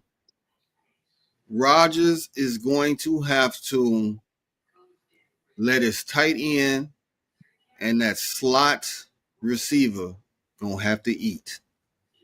DK gonna get his bomb here and there, but whoever's playing that slot and whoever playing the tight end, they got to eat as the running back does his thing for them to be successful. Negro Damas.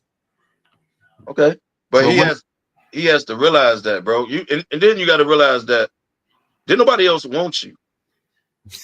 Let's talk reality. Nobody else wants you, dog. No.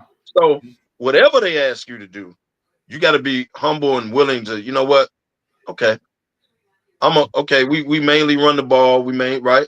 You gonna let me shine a little bit, but I can't have in my mind we're gonna just do it how I want because this ain't my team. This is Tomlin's team. So you ain't coming in here. This ain't Green Bay, bro. This ain't the Jets. We're not hiring Randall Cobb. None of that. Like this is what it is. And the fact that when the merry-go-round stopped, Pittsburgh was the only option you had. So you can do it how we want to do it, or we can part ways, bro. Well, just the fact that Aaron Glenn flew him in to tell him to get out. That was amazing. That was disrespectful, man. Fly you in to tell you get out. Like that's crazy. Hold on. And then put him in the room and say, we be right back. Came back, yeah, dog. So we decided we just gonna go. I think I'd rather be ghosted. I'd rather be ghosted than that, dog. Like, come on now. It's not me. It's not you. It's me. That's me. It's me. I need some time for myself. That's the worst. That's the worst phrase. Worst breakup line ever. It's not you, it's me. It's not you, it's me.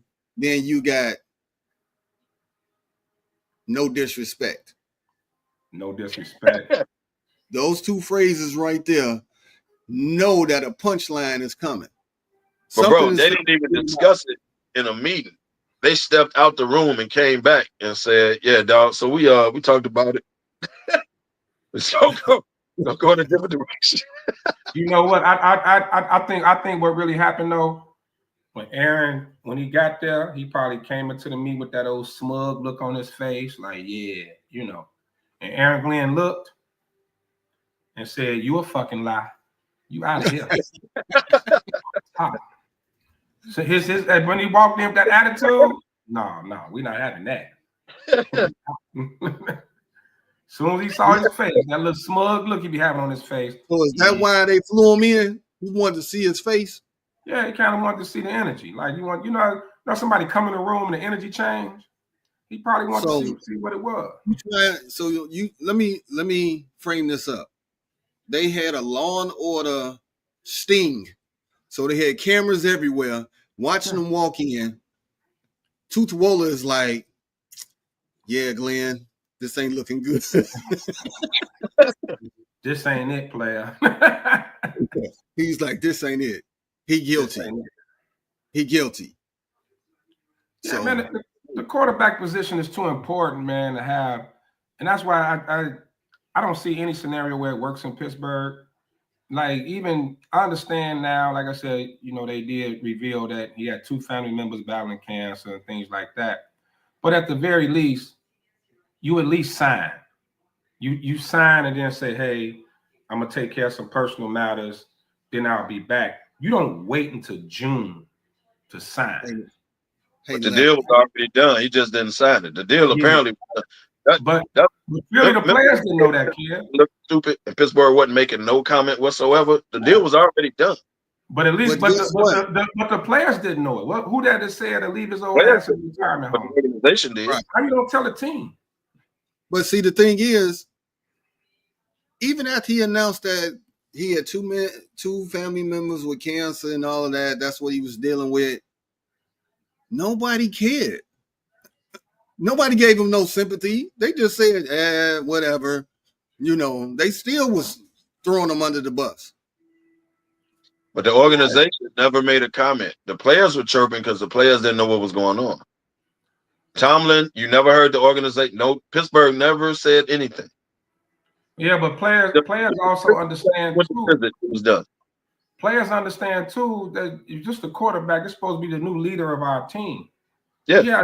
He doesn't have a rapport with the center, with none of the receivers, like nothing. It was no off-season, like flying out to Florida and working out together. It was none of that. Like, I'm just gonna come in June OTAs with my shorts on. I'm calling the plays. I run the squad. Like I'm the captain or whatever, and we're gonna get behind this guy and follow him. I don't see how that's gonna happen. I don't see it. Which is why he showed up for mandatory. He didn't show up for OTAs. Mm-hmm. He showed up, walked right in, signed the contract for mandatory OTA, whatever it is. So now, you know, he starts all this. But somebody in the organization had to, whether it was the team captain, like somebody had to know, okay, he coming, dog. He just ain't coming to mandatory. Like somebody had to, because the organization, think about it.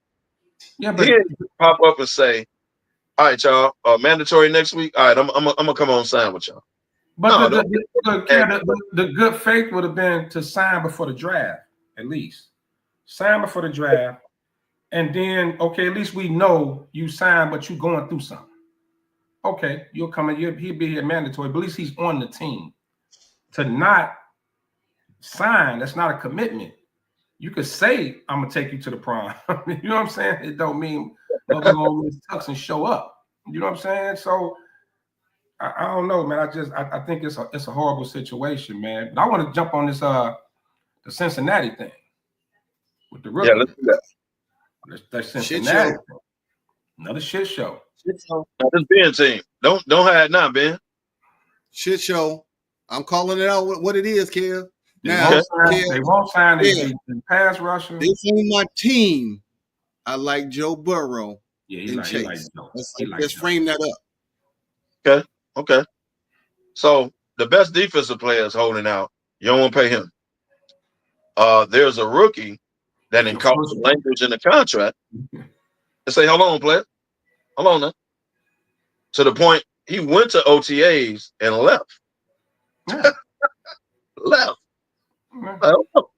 He changed his language. Either he caught it or his agent, somebody caught some language to where they was trying to get some money later on. Something wasn't guaranteed or whatever. Whatever the language was. He said, hold on. So he didn't just sit out. He bounced. He left. Yeah. Well, let's put some of this on Joe Burrow too, because I think the mistake he made was publicly coming out and saying he wanted Chase and Higgins back. Didn't put Hendrickson in there at all. It's still the same thing. Joe Burrow put up amazing numbers last year. So does he care? Does he only care about his numbers, or does he care about winning? Because let's face it, I don't care if you Patrick Mahomes, Tom Brady, whoever it is. If you ain't got no defense, bro, you ain't winning. You ain't winning no bowl. And that was the problem. Yeah. You're not getting a chip. And then to take your first round rookie was Shamar Stewart, if I'm not mistaken, right, Sean? I think it's Shamar Stewart. And I think it's basic language that's supposed to be in every rookie contract that they try not to give them. It's like some basic with the guarantees or something. Like they trying to like hold on. I just want what the rookie's supposed to get. Yeah. Yeah, it's something that they playing with. I don't understand what's going on in Cincy. This organization has been, go all the way back to Carson Palmer. Palmer got to the point where he threatened to retire. Damn, you gonna go back to Palmer? You might as well throw what's my man with the red head? Andy Dalton. That's right. Andy Dalton. Yeah. I mean, we always talk about here in Chicago how the organization and how shit is ran. Cincy Cincy ain't never put no money into their defense. It's always been offense, and they couldn't stop a cold on a good day. But you can't sign your best player, bro, on defense. Really? Like if you don't, okay, I get everybody else. All your money tied up in the 3 players. Well, and the 3 dudes taking up almost 80% of their salary cap. And that's his fault. Right. Shannon Sharp said this a long time ago. He said, hey, man, when it comes to free agency and you want to sign me, I ain't got nothing to do with your salary cap. That's a you problem. Exactly. It is. This is my free agency. Give me what I'm owed. I'm not negotiating, no team friendly, none of that. That's a you problem. That's the GM and the owner problem. If that's the case, because your next play could be your last. Shannon Sharp said that. Right. Now, Joe Burrow is the face of the Bengals, right? Without a doubt. He's the face. Okay. He shouldn't have said nothing publicly about wanting them to sign Chase and Higgins. He should have just stayed quiet. Like let them sort that out and let the GM do their job. Let them build an actual team. It's a selfish look. Yeah, I care about throwing 4,500 yards. That was media failure right there. Yeah. You can't come out and say that. I get it. That's your guy. Them your guys, whatever. Of course, you always want to play with your guys, but for the sake of the team, if I'm trying to really win a championship, no, I need them dudes. But from the outside looking in, I think Higgins was ready to. We don't know if one of them media guys, how they trick you into talking about something and they be real cool about it, and then they ask you this question, and then you responding to the question, and now it's flipped into a whole nother thing. Then he say, well, what about your defensive guys? Now he looking like, but we was talking about the offense. Now that could have been it. I'm just saying, could be. But I think they're going to take care of him because if they don't need him, they're going to have to. And then it's at a stalemate. And what they doing, they holding out, so can't nobody afford to sign Hendrickson at this point for what he wants. Everybody's cap being used up. That's why they take this. They would have been trading. They could have traded him for the draft. You would have got high picks for Hendrickson. Maybe not a first rounder. But you definitely could have got a third. I never agree with Gandy, but I have to agree with Gandy in his point. Since he should have let Higgins walk, they should have signed Hendrickson. It's a lot easier to sign a wide receiver than a dominant edge rusher. I mean, Gandy, you cooking with grease on that one. You know, I know you don't want to lose Higgins. Franchised them last year.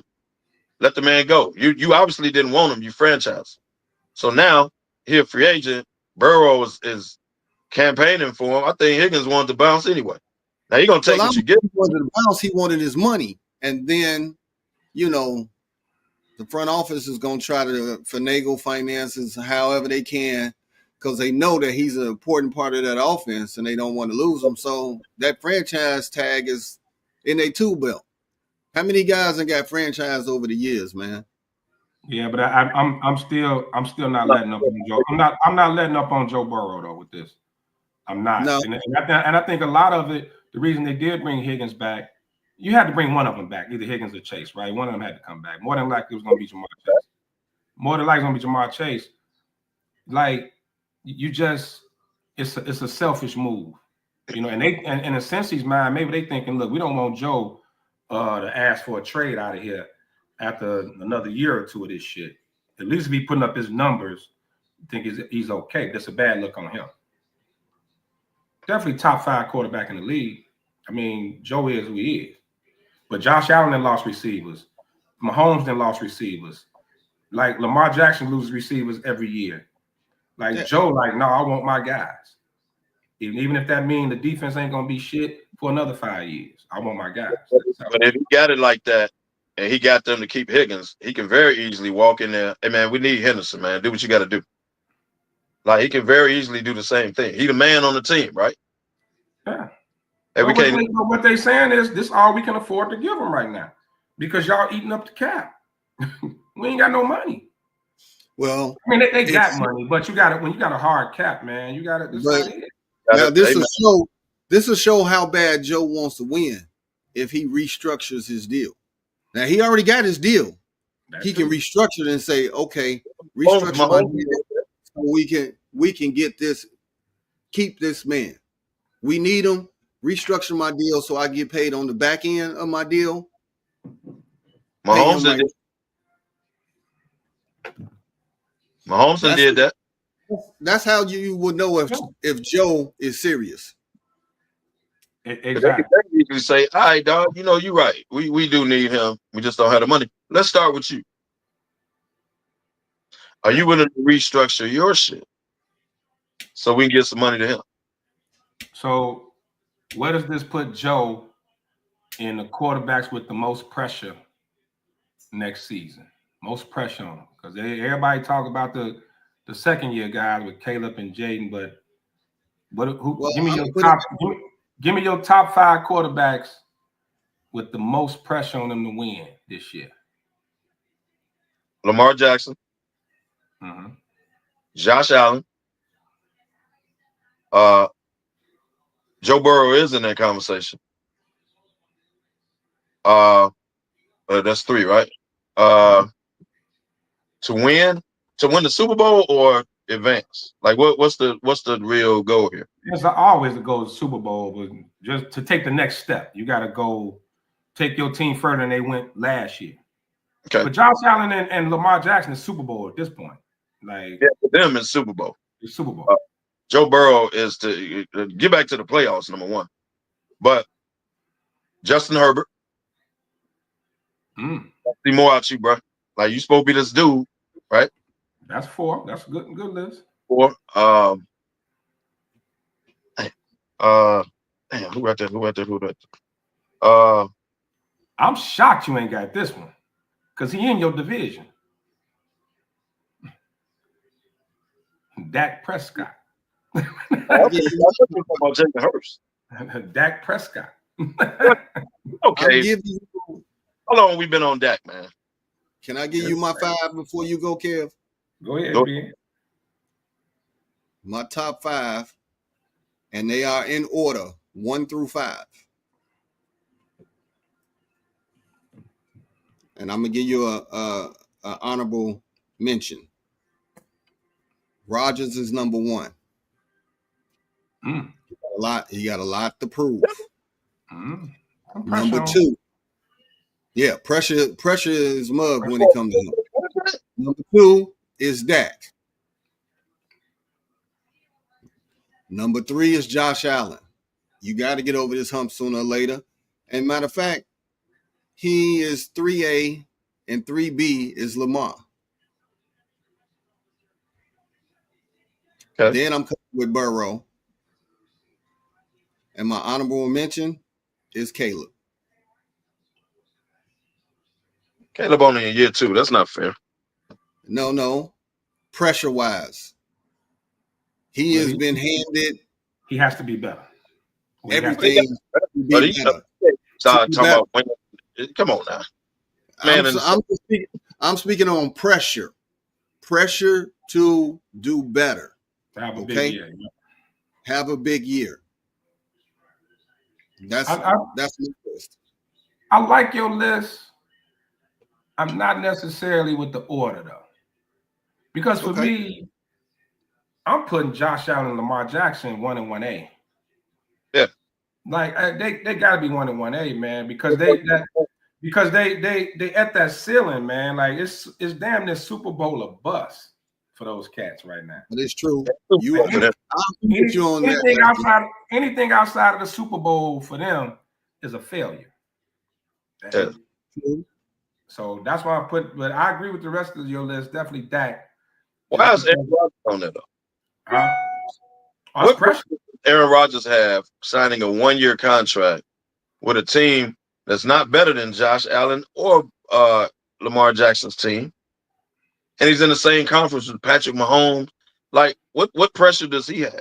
Because it's a team that's won 10 games every year, and with a coach that's never had a losing record, and you bringing him in, you got to at least get out of the first round. You got to at least win a playoff game.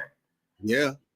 He is out of that first round, especially after that shit showing with the Jets, what we just saw. Right. Like, because guess what? That's all they're gonna remember in his legacy is the last 3 to 5 years. Because before that, he really doesn't have this huge resume of winning. He got 1 chip. He got one.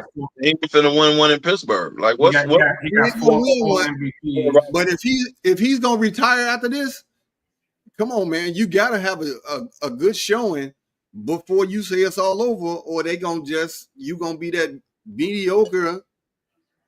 Yeah, because now I think you're looking at legacy now. Because what if Pittsburgh only won 7 games with you, and we won 10 with Russ and Justin last year. I mean, you supposed to be when Brett Favre went to the Jets. Remember when he left Green Bay, went to the Jets, pressure was on. He did all right. Then he went to Minnesota, pressure was on. He almost got them to a bowl. You got to get there. Right. So I agree. There's a lot of pressure on Rodgers. I'm gonna give you a young cat with more pressure on than people think, than people are saying. I think Jaden Daniels got a lot of pressure on him. Oh, you know what? I got him down right below Caleb. Yes. Because he peaked fast. They got to the NFC Championship. You can't go backwards. Bro, y'all putting a lot of pressure on year 2 quarterbacks. That's bro. Like what it is. Like so you trying to tell me that the pressure wasn't on CJ Stroud? He had a great rookie year, right? And he had a mediocre sophomore year. Dude is same team. But you can't. So they're going into year. CJ going into year 3. McDaniels and Caleb going into year 2, and y'all say it's pressure. It's pressure because of where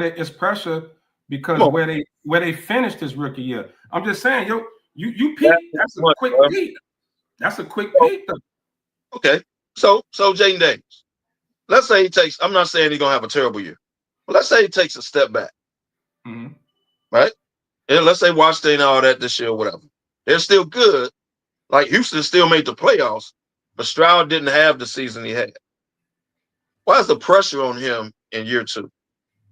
The same way he is on the same way he got all the kudos. The same way he got all the kudos for getting to the NFC Championship game. This is your ceiling. This is it. Right. You peak quick.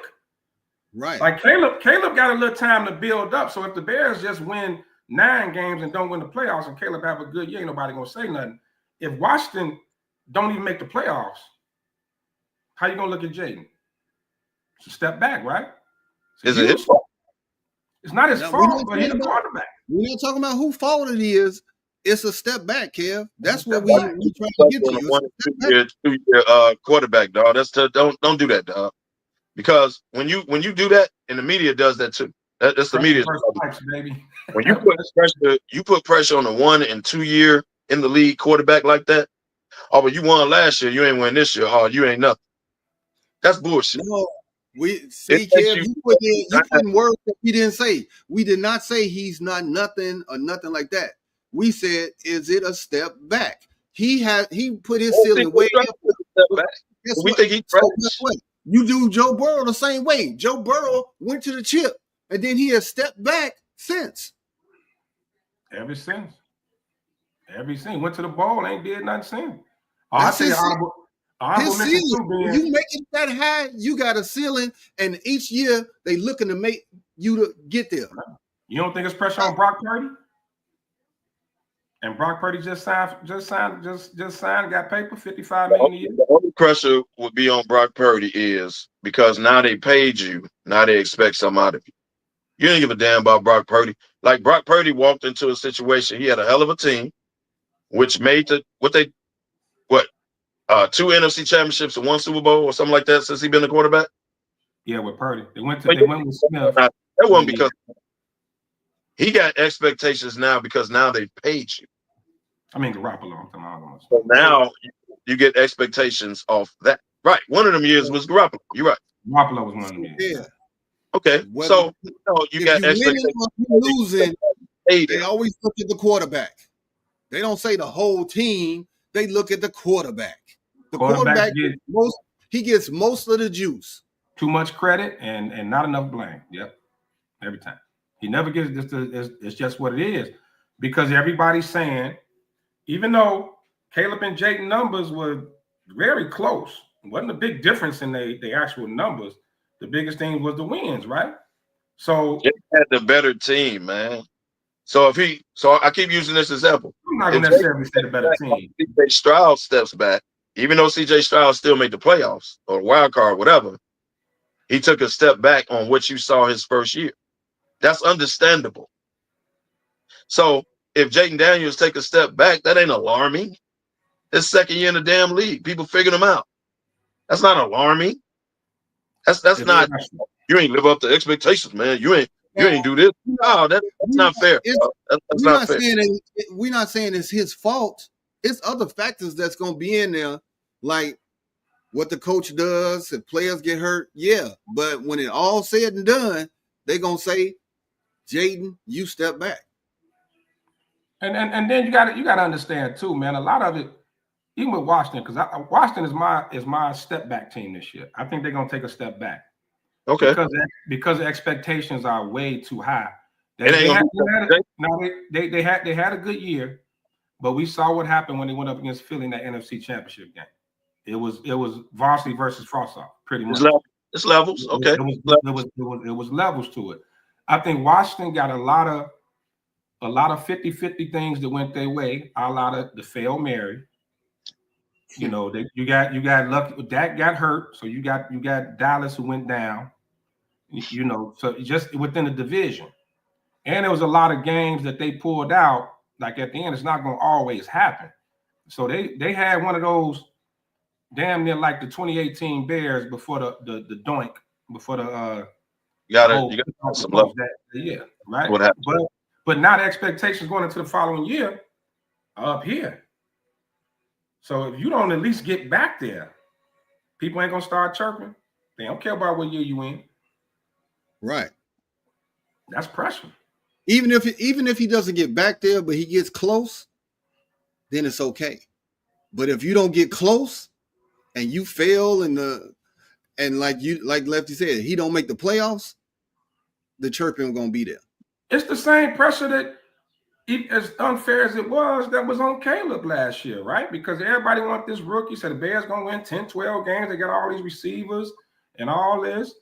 And people are starting to put the bus word out there, like, which I think is utterly ridiculous.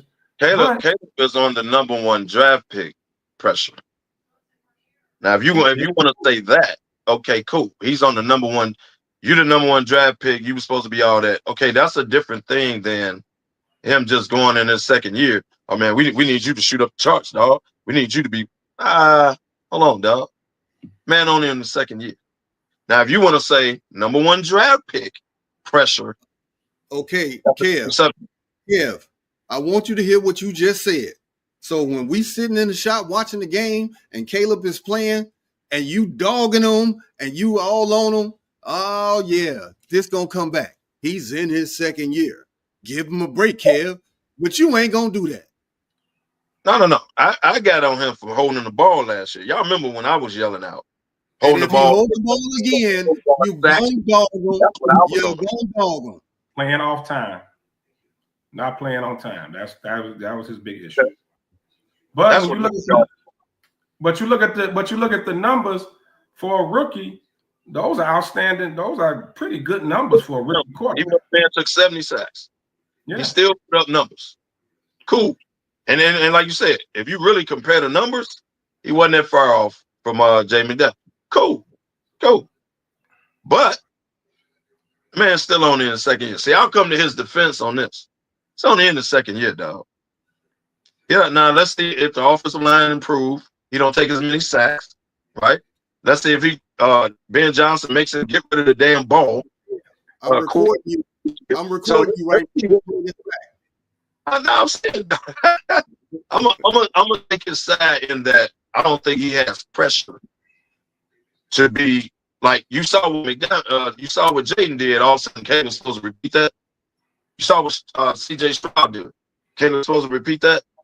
Like he has pressure being a #1 draft pick. What he's going to turn out to be, not he's supposed to just do what these other guys are doing in the second year. That's unfair to me. But it's unfair. But even team wise, once you get in that where they expect you to win 10, 11 games a year, that's a lot of pressure. So Caleb, they only won 5 last year. So even winning 7 or 8 this year, anything higher, a huge improvement. Ain't nobody gonna say nothing. Let Washington mess around, don't make the playoffs. Those conversations are gonna be totally different. Different conversations. So Washington bad year. They had a lucky year. Jaden ain't what we thought he was. It's gonna be. I keep giving y'all the CJ Stroud example. Right. Exactly. But they still make But actually, Houston made the playoffs. It was a bullshit call from probably beating Kansas City. Hey, fellas, we ended our ride. Hey, man, it went quick once we started getting into it, man. But we need to give our parting shots, man. KDL, it's on you. Hey, shout out to everybody, man. Appreciate the ride. Appreciate y'all tuning in and comments and all that every week. Enjoy y'all Saturday. Hey, shout out to Swig. Happy birthday, bro. A lot of birthdays coming up. Sick of y'all already. But happy Saturday. Thanks for tuning in. Lefty. Hey, man, happy Saturday. Next weekend, man. 10-year anniversary, man. Toast to 10. Fellas, man, we're going to do it big, man. Come join us. Carlisle, Saturday 2 to 8. Palm Lake, Sunday from noon until dusk. So, man, come out, celebrate with us. Got a dope DJ line up for y'all, man. Shout out to everybody. Happy birthday, Swig. And especially, man, happy Father's Day to all the fathers out there. Happy Father's Day there. Hey, Chris, happy birthday to you as well. RJ, all the fellas that are on this June ride that y'all about to be on. Kev, DY coming up. Everybody, yeah. Chris, happy birthday, fellas. Where there's smoke, there's the fellas. 10 years, baby. Toast to 10, baby. Let's get to July. Give it a shout out. Give it a